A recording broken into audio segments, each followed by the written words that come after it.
ಎಲ್ಲರಿಗೂ ನಮಸ್ಕಾರ ಸ್ನೇಹಿತರೆ. ಪ್ರತಿಯೊಬ್ಬರ ಜೀವನದಲ್ಲಿನ ದೊಡ್ಡ ಕನಸುಗಳಲ್ಲಿ ಒಂದು ಅವರ ಆಯ್ಕೆಯ ನೆಚ್ಚಿನ ಮನೆಯನ್ನು ಖರೀದಿಸುವುದು. ನಾವೆಲ್ಲರೂ ವಾಸಿಸಲು ನಮ್ಮದೇ ಆದ ಸ್ವಂತ ಮನೆ ಇರುವುದನ್ನು ಬಯಸುತ್ತೇವೆ. ಪ್ರತಿ ವರ್ಷ ಪ್ರತಿಯೊಬ್ಬ ಮಧ್ಯಮ ವರ್ಗದ ವ್ಯಕ್ತಿಯು ಈ ವರ್ಷ ತಮ್ಮದೇ ಆದ ಸ್ವಂತ ಮನೆಯನ್ನು ಖರೀದಿಸುವ ಕನಸು ಕಾಣುವರು. 2026 ವರ್ಷ ಹೊಸ ಭರವಸೆಗಳು ಮತ್ತು ಅವಕಾಶಗಳನ್ನು ತರುತ್ತದೆ. ಜ್ಯೋತಿಷ್ಯ ಶಾಸ್ತ್ರದ ಪ್ರಕಾರ 2026ರಲ್ಲಿ ಕೆಲವು ವಿಶೇಷ ಗ್ರಹಗಳ ಸಂಚಾರ ಮತ್ತು ಯೋಗಗಳು ರೂಪುಗೊಳ್ಳುತ್ತವೆ. ಇದು ನಿರ್ದಿಷ್ಟ ರಾಶಿಗಳಿಗೆ ತಮ್ಮದೇ ಆದ ಮನೆಯನ್ನು ಖರೀದಿಸಲು ಅವಕಾಶಗಳನ್ನು ಒದಗಿಸುತ್ತದೆ. ಹಾಗಾದರೆ 2026ರಲ್ಲಿ ಯಾವ ರಾಶಿಯವರಿಗೆ ತಮ್ಮದೇ ಆದ ಮನೆ ಖರೀದಿ ಯೋಗವಿದೆ ಎಂದು ತಿಳಿಯೋಣ. ಅದಕ್ಕೂ ಮುನ್ನ ನೀವಿನ್ನು ಚಾನಲ್ಗೆ ಸಬ್ಸ್ಕ್ರೈಬ್ ಆಗಿಲ್ಲ ಅಂದರೆ ಈಗಲೇ ಸಬ್ಸ್ಕ್ರೈಬ್ ಆಗಿ, ಹಾಗೆ ವಿಡಿಯೋಗೆ ಲೈಕ್ ಮಾಡಿ, ವಿಡಿಯೋ ಸ್ಕಿಪ್ ಮಾಡದೆ ಕೊನೆ ತನಕ ನೋಡಿ. ಎಲ್ಲರೂ ಭಕ್ತಿಯಿಂದ ಓಂ ನಮಃ ಶಿವಾಯ ಅಂತ ಕಮೆಂಟ್ ಮಾಡಿ. ಮೇಷರಾಶಿ. ಮೇಷರಾಶಿಯವರಿಗೆ ಮನೆ ಖರೀದಿಗೆ 2026 ಅನುಕೂಲಕರವಾದ ಸಮಯವಾಗಿದೆ. ಈ ಸಮಯದಲ್ಲಿ ನೀವು ಅಂದುಕೊಂಡ ಮನೆಯನ್ನು ಖರೀದಿ ಮಾಡಬಹುದು. ಹಲವಾರು ಮಾರ್ಗಗಳಿಂದ ಹಣ ಹರಿದು ಬರಲಿದೆ. ಹಿಂದೆ ಮಾಡಿದ ಸಾಲಗಳನ್ನು ನೀವು ತೀರಿಸುವಿರಿ. ಅಧಿಕ ಲಾಭ ನಿಮ್ಮದಾಗುವುದು. ಕಾನೂನು ವಿವಾದದಲ್ಲೂ ನಿಮಗೆ ಜಯ ಸಿಗಲಿದೆ. ಹೀಗಾಗಿ ಈ ಸಮಯ ನಿಮಗೆ ತುಂಬ ಅನುಕೂಲಕರವಾಗಿದ್ದು, ಗ್ರಹಗಳು ಕೂಡ ನಿಮ್ಮ ಜಾತಕದಲ್ಲಿ ಬಲವಾಗಿವೆ. ಮೇಷರಾಶಿಯವರು 2026ರಲ್ಲಿ ಐಷಾರಾಮಿ ಜೀವನವನ್ನು ಆನಂದಿಸುವ ಸಾಧ್ಯತೆ ಇದೆ. ನೀವು ಆರಾಮದಾಯಕ ಮತ್ತು ಅನುಕೂಲಕರ ಜೀವನವನ್ನು ನಡೆಸುವಿರಿ. ಹೊಸ ಆರ್ಥಿಕ ಅವಕಾಶಗಳು ಉದ್ಭವಿಸುತ್ತವೆ ಮತ್ತು ಕೆಲಸದಲ್ಲಿ ನಿಮ್ಮ ಕಠಿಣ ಪರಿಶ್ರಮಕ್ಕೆ ಪ್ರತಿಫಲ ದೊರೆಯುತ್ತದೆ. ಈ ವರ್ಷ ಆಧ್ಯಾತ್ಮಿಕ ಆಸಕ್ತಿ ಹೆಚ್ಚಾಗುತ್ತದೆ ಮತ್ತು ಧಾರ್ಮಿಕ ತೀರ್ಥಯಾತ್ರೆಗಳಿಗೆ ಅವಕಾಶಗಳು ಎದುರಾಗಬಹುದು. ಆದಾಗ್ಯೂ ಸಂಬಂಧಗಳ ಬಗ್ಗೆ ಚಿಂತನಾಶೀಲ ನಿರ್ಧಾರಗಳನ್ನು ತೆಗೆದುಕೊಳ್ಳುವುದು ಸೂಕ್ತ. ಸಿಂಹರಾಶಿ. 2026ರಲ್ಲಿನ ಗ್ರಹಗಳ ಸಂಚಾರ ಸಿಂಹರಾಶಿಯವರಿಗೆ ತಮ್ಮದೇ ಆದ ಮನೆ ಮತ್ತು ಆಸ್ತಿಯನ್ನು ಖರೀದಿಸಲು ಹೆಚ್ಚಿನ ಪ್ರಯೋಜನಗಳನ್ನು ನೀಡುತ್ತದೆ. ಈ ಅವಧಿಯಲ್ಲಿ ಯಾವುದೇ ವಿವಾದಾತ್ಮಕ ಆಸ್ತಿಯನ್ನು ಖರೀದಿಸುವುದು ಉತ್ತಮ. ನೀವು ತಪ್ಪಾಗಿ ಅಥವಾ ತಿಳಿಯದೆಯೋ ಅಂತಹ ಆಸ್ತಿಯನ್ನು ಖರೀದಿಸಿದರೆ ಕೆಲವು ಸಮಸ್ಯೆಗಳನ್ನು ಎದುರಿಸಬಹುದು. ಆದರೆ ಈ ವರ್ಷ ಗ್ರಹಗಳು ನಿಮ್ಮ ಪರವಾಗಿವೆ. ಈ ವರ್ಷ ಮಂಗಳ ಗ್ರಹ ಸಿಂಹರಾಶಿಯವರಿಗೆ ಮನೆ ಖರೀದಿ ಮಾಡಲು ಅವಕಾಶಗಳನ್ನು ನೀಡಲಿದೆ. ಗುರು ಕೂಡ ಹೊಸ ಮನೆ ಖರೀದಿಗೆ ಅವಕಾಶಗಳನ್ನು ನೀಡುವುದು. ಇದರಿಂದಾಗಿ ಭೂಮಿ ಮತ್ತು ಆಸ್ತಿಗೆ ಸಂಬಂಧಿಸಿದ ವಿಷಯಗಳಲ್ಲಿ ಯಾವುದೇ ಪ್ರಮುಖ ಸಮಸ್ಯೆಗಳು ಉಂಟಾಗುವುದಿಲ್ಲ. ಸಿಂಹರಾಶಿಯವರಿಗೆ ಶುಕ್ರ 12ನೇ ಮನೆಯಲ್ಲಿ ಮತ್ತು ಗುರು 6ನೇ ಮನೆಯಲ್ಲಿರುತ್ತಾನೆ.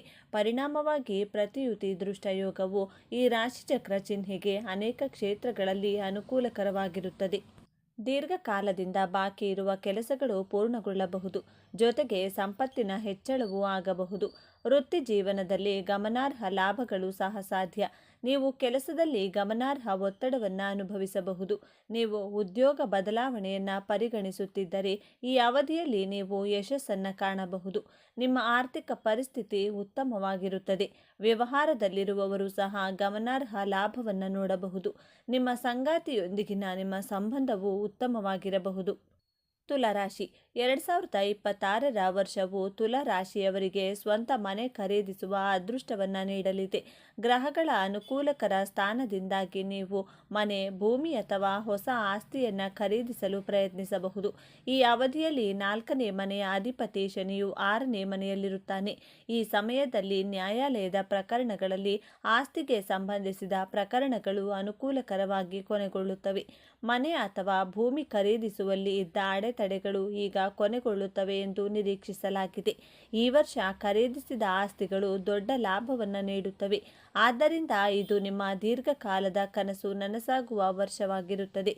ತುಲಾರಾಶಿಯವರಿಗೆ ಶುಕ್ರ ಗುರು ಪ್ರತಿಯುತಿ ದೃಷ್ಟಿಯೋಗವು ರೂಪುಗೊಳ್ಳುತ್ತಿದ್ದು, ಈ ರಾಶಿಚಕ್ರದ ಸಂಚಾರ ಪಟ್ಟಿಯಲ್ಲಿ ಗುರು 2ನೇ ಮನೆಯಲ್ಲಿ ಹಿಮ್ಮುಖವಾಗಿರುತ್ತಾನೆ ಮತ್ತು ಧನು ರಾಶಿಯಲ್ಲಿ ಅದು 6ನೇ ಮನೆಯಲ್ಲಿರುತ್ತದೆ.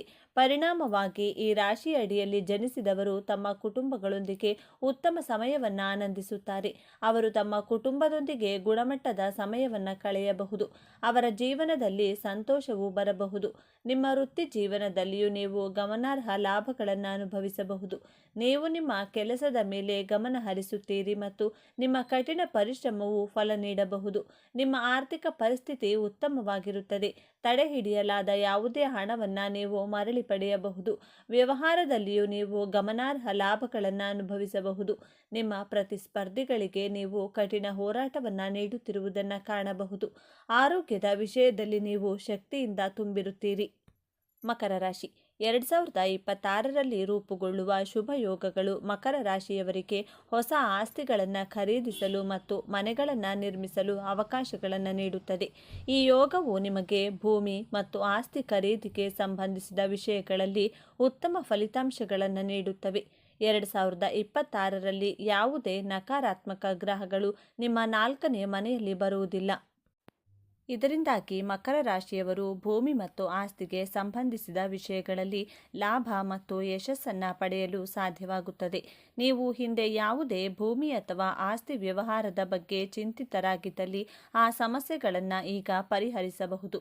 ಮನೆ ಅಥವಾ ಆಸ್ತಿಯನ್ನು ಖರೀದಿಸುವಲ್ಲಿ ಪದೇ ಪದೇ ಸಮಸ್ಯೆಗಳನ್ನು ಎದುರಿಸುತ್ತಿರುವ ಜನರಿಗೆ ಈಗ ಯಶಸ್ಸು ಸಿಗಲಿದೆ.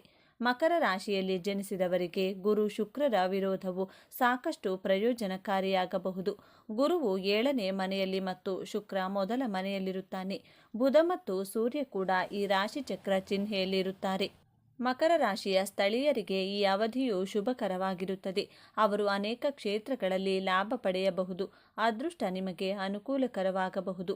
ಕಾನೂನು ಸಮಸ್ಯೆಗಳು ಬಗೆಹರಿಯಬಹುದು. ಮಾನಸಿಕ ಒತ್ತಡ ನಿವಾರಣೆಯಾಗಬಹುದು. ವೃತ್ತಿ ಜೀವನದಲ್ಲಿ ಗಮನಾರ್ಹ ಲಾಭಗಳು ಸಹ ಸಾಧ್ಯ. ಅನೇಕ ಭರವಸೆಯ ನಿರೀಕ್ಷೆಗಳು ನಿಮಗಾಗಿ ಕಾಯುತ್ತಿವೆ. ಪ್ರಗತಿಯ ಜೊತೆಗೆ ಸಂಬಳ ಹೆಚ್ಚಳ ಸಾಧ್ಯ. ಆರ್ಥಿಕವಾಗಿ ನೀವು ಅನಗತ್ಯ ವೆಚ್ಚಗಳಿಂದ ಮುಕ್ತರಾಗಬಹುದು. ನೀವು ಸಂಪತ್ತನ್ನು ಸಂಗ್ರಹಿಸುವಲ್ಲಿ ಯಶಸ್ವಿಯಾಗಬಹುದು. ವ್ಯವಹಾರಕ್ಕೂ ಲಾಭವಾಗಬಹುದು. ಇದು ಗಣನೀಯ ಲಾಭವನ್ನು ಗಳಿಸಬಹುದು. ನೀವು ನಿಮ್ಮ ಸಂಗಾತಿಯೊಂದಿಗೆ ಗುಣಮಟ್ಟದ ಸಮಯವನ್ನು ಕಳೆಯುತ್ತೀರಿ. ನಿಮ್ಮ ಸಾಮಾಜಿಕ ಸ್ಥಾನಮಾನ ಹೆಚ್ಚಾಗಬಹುದು. ವೃಶ್ಚಿಕ ರಾಶಿ ವೃಶ್ಚಿಕ ರಾಶಿಯವರಿಗೆ ಈ ವರ್ಷ ವೈವಾಹಿಕ ಸಂತೋಷವನ್ನು ತರುತ್ತದೆ. ಹೊಸ ಅವಕಾಶಗಳು ಉದ್ಭವಿಸುತ್ತವೆ ಮತ್ತು ಕೆಲಸದ ಬಗ್ಗೆ ಹೆಚ್ಚಿನ ಗೌರವವನ್ನು ಪಡೆಯಲಾಗುತ್ತದೆ. ಉದ್ಯಮಿಗಳು ಲಾಭ ಮತ್ತು ಪಾಲುದಾರಿಕೆಯಿಂದ ಲಾಭ ಪಡೆಯಬಹುದು. ನಿಮ್ಮ ಕುಟುಂಬದಿಂದ ನಿಮಗೆ ಸಂಪೂರ್ಣ ಬೆಂಬಲ ಸಿಗುತ್ತದೆ ಮತ್ತು ನಿಮ್ಮ ವೈವಾಹಿಕ ಜೀವನವು ಹೆಚ್ಚು ಸಾಮರಸ್ಯದಿಂದ ಕೂಡಿರುತ್ತದೆ. ಕುಟುಂಬ ಜೀವನ ಆನಂದದಾಯಕವಾಗಿರುತ್ತದೆ ಮತ್ತು ವೃತ್ತಿ ಜೀವನದಲ್ಲಿ ಯಶಸ್ಸು ಸಿಗುತ್ತದೆ. ಉದ್ಯೋಗ ಬದಲಾವಣೆಯನ್ನು ಪರಿಗಣಿಸುವವರಿಗೆ ಹೊಸ ಅವಕಾಶಗಳು ತೆರೆದುಕೊಳ್ಳುತ್ತವೆ. ಉದ್ಯಮಿಗಳು ಹಣ ಗಳಿಸಬಹುದು ಮತ್ತು ತಮ್ಮ ಖ್ಯಾತಿಯನ್ನು ಹೆಚ್ಚಿಸಿಕೊಳ್ಳಬಹುದು. ಈ ಕೇತು ಸಂಚಾರವು ವೃಶ್ಚಿಕ ರಾಶಿಯವರಿಗೆ ಹೆಚ್ಚಿನ ಅದೃಷ್ಟವನ್ನು ತರುತ್ತದೆ. ಆರ್ಥಿಕ ಯೋಗಕ್ಷೇಮ ಬಲಗೊಳ್ಳುತ್ತದೆ ಮತ್ತು ಹಣದಲ್ಲಿ ಅಡಚಣೆ ಉಂಟಾಗುವ ಸಾಧ್ಯತೆಗಳಿವೆ. ವ್ಯವಹಾರವು ಗಮನಾರ್ಹವಾಗಿ ಬೆಳೆಯುತ್ತದೆ ಮತ್ತು ಹೊಸ ಸಾಧನೆಗಳು ನಿಮ್ಮ ಮೇಲೆ ಬೀಳಬಹುದು. ಸುಧಾರಿತ ಆರೋಗ್ಯ ಮತ್ತು ಪ್ರಮುಖ ಪ್ರವಾಸದ ಪ್ರಯೋಜನಗಳು ಸಹ ಸಾಧ್ಯವಿದೆ. ಇದು ನಿಮ್ಮ ವೃತ್ತಿ ಜೀವನಕ್ಕೆ ಹೊಸ ದಿಕ್ಕನ್ನು ನೀಡುತ್ತದೆ. ಮೀನರಾಶಿಯವರಿಗೆ ಕೇತು ಹಲವು ಕ್ಷೇತ್ರಗಳಲ್ಲಿ ಪ್ರಯೋಜನಕಾರಿಯಾಗಬಹುದು. ಆದರೆ ಶನಿಯ ಸಾಡೆ-ಸಾತಿ ಇನ್ನೂ ನಡೆಯುತ್ತಿರುವುದರಿಂದ ಎಚ್ಚರಿಕೆ ಅಗತ್ಯ. ಈ ವರ್ಷ ಆದಾಯ ಹೆಚ್ಚಾಗಬಹುದು, ಆದರೆ ನೀವು ಐಷಾರಾಮಿ ವೆಚ್ಚಗಳ ಬಗ್ಗೆ ಜಾಗರೂಕರಾಗಿರಬೇಕು. ಸವಾಲುಗಳು ಮತ್ತು ಅಡೆತಡೆಗಳನ್ನು ನಿವಾರಿಸುವುದರಿಂದ ನಿಮ್ಮ ವೃತ್ತಿ ಜೀವನದಲ್ಲಿ ಯಶಸ್ಸನ್ನು ಸಾಧಿಸಲು ಸಹಾಯಕವಾಗುತ್ತದೆ. ನಿಮ್ಮ ಆರೋಗ್ಯದ ಬಗ್ಗೆ ವಿಶೇಷ ಕಾಳಜಿ ವಹಿಸುವುದು ಮುಖ್ಯ. ಮೀನರಾಶಿಯವರಿಗೆ ಪೂರ್ವಜರ ಆಸ್ತಿ ಮತ್ತು ಹೂಡಿಕೆಗಳಿಗೆ ಕೇತು ಪ್ರಯೋಜನಕಾರಿಯಾಗುತ್ತಾನೆ. ಈ ವರ್ಷ ನೀವು ಆಸ್ತಿಯಿಂದ ಉತ್ತಮ ಲಾಭವನ್ನು ಪಡೆಯುವ ಸಾಧ್ಯತೆ ಇದೆ. ನಿಮ್ಮ ತಾಯಿಯ ಆರೋಗ್ಯ ಸುಧಾರಿಸುತ್ತದೆ ಮತ್ತು ಹಠಾತ್ ಹಣದ ಒಳಹರಿವು ನಿಮ್ಮ ಬ್ಯಾಂಕ್ ಬ್ಯಾಲೆನ್ಸ್ ಅನ್ನು ಹೆಚ್ಚಿಸುತ್ತದೆ. ಹೊಸ ವೃತ್ತಿ ಜೀವನದ ಮೈಲುಗಲ್ಲುಗಳ ಸಾಧ್ಯತೆ ಇದೆ ಮತ್ತು ಸಂಬಳ ಹೆಚ್ಚಳದ ಸಾಧ್ಯತೆ ಇದೆ ಮತ್ತು ಉದ್ಯಮಿಗಳು ಗಣನೀಯವಾಗಿ ಲಾಭವನ್ನು ಗಳಿಸುತ್ತಾರೆ. ಇದಲ್ಲದೆ ಜೀವನದಲ್ಲಿ ಗಮನಾರ್ಹ ಸಂತೋಷದ ಸಾಧ್ಯತೆ ಇದೆ. ಈ ಮಾಹಿತಿ ನಿಮಗೆ ಇಷ್ಟ ಆಗಿದ್ರೆ ತಪ್ಪದೆ ಈ ವಿಡಿಯೋನ ಲೈಕ್ ಮಾಡಿ, ನಿಮ್ಮ ಇಷ್ಟ ದೇವರ ಹೆಸರನ್ನು ಬರೆದು ಈ ವಿಡಿಯೋನ ಪ್ರತಿಯೊಬ್ಬರಿಗೂ ಕೂಡ ಶೇರ್ ಮಾಡಿ. ಎಲ್ಲರೂ ಭಕ್ತಿಯಿಂದ ಓಂ ಶ್ರೀ ಮಹಾಲಕ್ಷ್ಮಿ ನಮಃ ಅಂತ ಕಮೆಂಟ್ ಮಾಡಿ. ಧನ್ಯವಾದಗಳು.